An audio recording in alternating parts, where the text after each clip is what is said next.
पंतांचं राजकारण हे महाराष्ट्रात कसं आहे हे पंतांच्या सौभाग्यवतीने सांगितलंय.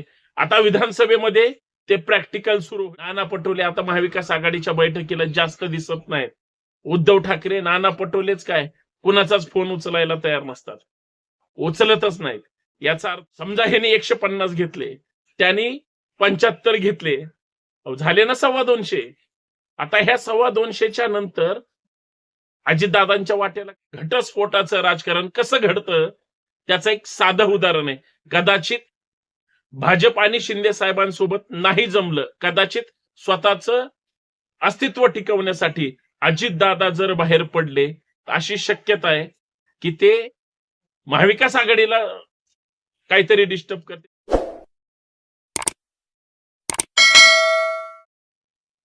विधानसभेचं बिगुल आता वाजलेलं आहे. जशा जशा निवडणुका येतील तशा तशा युत्या सुद्धा ब्रेकअप होईल आणि आघाड्यांमध्ये सुद्धा तुझं माझं जमणार नाही. कोणतरी म्हणेल मी माझ्या ताकदीवर, आमच्या ताकदीवर 288 जागा लढवणार, तर दुसरा म्हणेल मला जर सन्मानाची वागणूक नाही दिली आणि जाणीवपूर्वक आमच्या नेत्याचं जर खच्चीकरण केलं, आम्ही सुद्धा वेगळा विचार करणार. हे घडणार आहे, हे होतंय.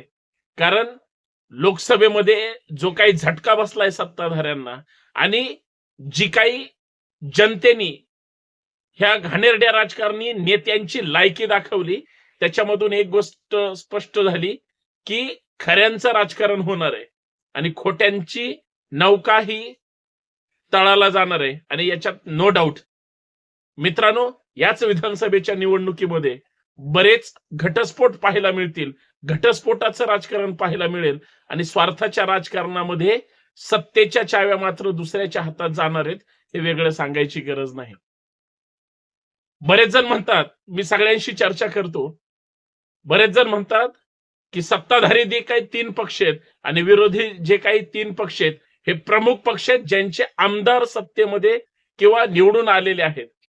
कोणी विरोधी बाकावर सत्तेच्या दुसऱ्या गटात आहे, तर कोणी सत्ताधारी पक्षामध्ये सत्तेच्या पहिल्या गटात आहे. काय होईल का? भाजप शिंदे गटाला किंवा अजित पवार गटाला घेऊन विधानसभा निवडणूक लढवणार? जागा वाटपाचं काय? जागा वाटपाचा फॉर्म्युला कसा ठरवणार? याच्यामध्ये लोक अशी चर्चा करतायत की अजितदादा कदाचित अस्वस्थ दिसतायत. अजितदादा शेवटपर्यंत आता राहतील की नाही भाजप सोबत हा संशोधनाचा विषय. विधानसभेच्या निवडणुका आणि खास करून विधानसभेच्या मतदारसंघ म्हणजे प्रत्येकाचे सवते सुबे आहेत. बऱ्याच जणांना वाटतं इथं मीच एकटा नेता असला पाहिजे, अजिबात दुसरा कोण नकोय. त्याच्यामुळं 105 असलेली भाजप कदाचित 105च्या 150 जागा जर विधानसभेच्या निवडणुकीत लढवायचं ठरवलं का त्याच्या खाली कमी जागा लढवतील असं स्वप्नात सुद्धा कोणी विचार करू नका. मग भाजपला जर 150 जागा मिळाल्या तर मग शिंदे साहेबांना किती? शिंदे साहेबांनी तर उद्धव ठाकरे साहेबांचा पक्ष फोडून बाळासाहेब ठाकरेंच्या विचारांशी प्रतारणा करून त्यांनी भाजप सोबत ज्या पद्धतीची म्हणजे पक्ष फोडून सलगी केली, त्याच्यामध्ये 40 आमदार जे घेऊन आले ते ताकदीनं सगळेच निवडून येतील. त्यांची तेवढी लोकांमध्ये जाऊन मतं मागण्याची किंवा स्वतःचं काहीतरी कर्तृत्व सिद्ध करण्याची हिंमत आहे. आणि अशा सगळ्या परिस्थितीमध्ये देशातलं, महाराष्ट्रातलं तर सोडून द्या, देशातलं सगळं वारं हे इंडिया आघाडी किंवा महाविकास आघाडीच्या बाजून असल्यामुळं लोकसभेमध्ये जो काही जोर का झटका आहे तो बसलेला आहे. विधानसभेला तर सत्ताधाऱ्यांना सळो की पळो करून सोडण्यासारखी परिस्थिती नक्कीच नाकारता येणार नाही. मग शिंदे साहेब जर 40 आमदार असताना 75 जागेवरच अडवून बसले तर मग काय करणार? मग कशा पद्धतीने ह्या सगळ्या गोष्टी होणार? आणि समजा दिल्याच, कारण राज्याचं प्रमुख पद त्यांच्याकडे, 75 जागा जर नसतील किंवा 80 जागा जर नसतील तर शिंदे साहेब सुद्धा कदाचित स्वतंत्र विचारांचा मार्ग धरतील का? एवढी ताकद त्यांच्यात आहे का? किंवा तेवढा मोदी साहेबांच्या विरोधात जाऊन किंवा फडणवीस साहेबांच्या विरोधात जाऊन निर्णय घेतील का? बरं, पंतांचं राजकारण हे महाराष्ट्रात कसं आहे हे पंतांच्या सौभाग्यवतीने सांगितलंय. आता विधानसभेमध्ये ते प्रॅक्टिकल सुरू होईल. ते बरोबर अंधार पडला की घराच्या बाहेर पडतील, रात्रभर बाहेर फिरतील. कुठल्या कुठल्या जिल्ह्यातले कुठले कुठले आमदार कसे कसे गळाला लावता येतील, कसे कसे पक्षामध्ये घेता येतील, कुठल्या नेत्याच्या मागे ईडी, कुठल्या नेत्याच्या मागे सीबीआय, कुणाच्या मागे वेगळे वेगळे भुंगे हे लावून विधानसभेचे गणित जुळवण्याचा प्रयत्न करतील. पण त्याच भाजपला, त्याच फडणवीसांना आता ते यश संपादन करता येईल का? 105चा टार्गेट अजिबात नाही. शक्यता तशी फार कमी आहे. म्हणून त्यांनी सांगितलंय की मला मोकळं करा. मला मोकळं केलं तरच मी गरगरा फिरेल आणि भाजपची जादूची कांडी फिरवून कदाचित मी सत्तेचे समीकरण परत एकदा जुळवण्याचा प्रयत्न करेल. पण तिथं समजा ह्यांनी 150 घेतले, त्यांनी 75 घेतले, झाले ना 225. आता ह्या 225च्या नंतर अजितदादांच्या वाट्याला काय राहील? अजित दादा हे सुद्धा काहीतरी 15, 20, 30 काय जे काही ह्यांनी पण आमदार घेऊन गेलेत, तेवढ्यांना जर तिथं नाही संधी मिळाली तर मग दादाचे आमदार काय दादाला सोडून परत साहेबांकडे जाणार का? बर, त्याही साहेबांनी सांगितलंय, ह्या पण साहेबांनी सांगितलंय आता नो एंट्री.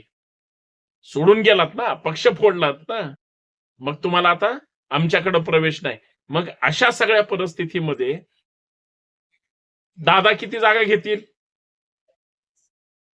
दादांना मग काय 60-62 जागेवरच त्या ठिकाणी समाधान करणार का?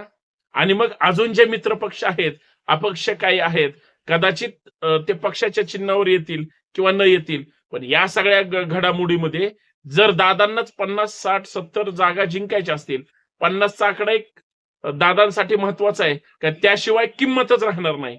आणि मग दादाकडे 50 आमदार निवडून येण्याची जर ताकद नसेल आणि जर जागाच 60-65 असतील तर मात्र काहीतरी धोका होण्याची शक्यता आहे. म्हणून निवडून येण्याची कुणाचीही जास्तीत जास्त सुतराम शक्यता नसल्यामुळं ह्यांच्यामध्ये घटस्फोट 100% होण्याचे संकेत बरेच लोक खाजगीमध्ये देत आहेत. आणि मला असं वाटतं भाजप आणि राष्ट्रवादीची युती राहणार नाही. मला असं वाटतं भाजप आणि शिंदे साहेब फार जुळून घेतील असं पण वाटत नाही. आणि कदाचित RSSनी जर आदेश दिला आणि अजितदादांना सत्तेतून बाहेर काढा म्हणून जर आदेश निघाला, त्या अगोदरच दादा बरोबर राजीनामा देऊन बाहेर पडतील. आणि हा सगळा चक्रव्यूह, या सगळ्या चक्रव्यूह मध्ये कशा पद्धतीने त्यांच्या विचारांचं राजकारण साध्य करता येईल हा एक संशोधनाचा विषय. महाराष्ट्रात काय पण घडू शकतं, कोण कोणासोबत जाईल आणि कोण कोणासोबत जाणार नाही हा संशोधनाचा विषय. हे मी फक्त सत्ताधाऱ्यांबद्दल चर्चा केली. इकडे विरोधकांचं काय? महाविकास आघाडीत फार अलबेल आहे का? कदाचित धुसफूस होण्याची शक्यता आहे. नाना पटोले आता महाविकास आघाडीच्या बैठकीला जास्त दिसत नाहीत. उद्धव ठाकरे, नाना पटोलेच काय कुणाचाच फोन उचलायला तयार नसतात, उचलतच नाहीत. याचा अर्थ काय की त्यांची जी भाषा आहे, आम्ही 288 जागा लढू शकतो, म्हणजे महाविकास आघाडीला किंमत द्यायची नाही का? इंडिया आघाडी ठेवायची नाही का? का ओव्हर कॉन्फिडन्स मध्ये काँग्रेस ह्या सगळ्यांना गुंडाळून टाकणार? बरं, मोठा भाऊ का छोटा भाऊ हे जे अजून एक वेगळं राजकारण आहे, त्याच्यामध्ये साध्य कुणी करायचं? शरद पवार मात्र या सगळ्या ह्याच्यामध्ये समोपचाराची किंवा मध्यस्थीची भूमिका घेऊन जर समान वाटप केलं,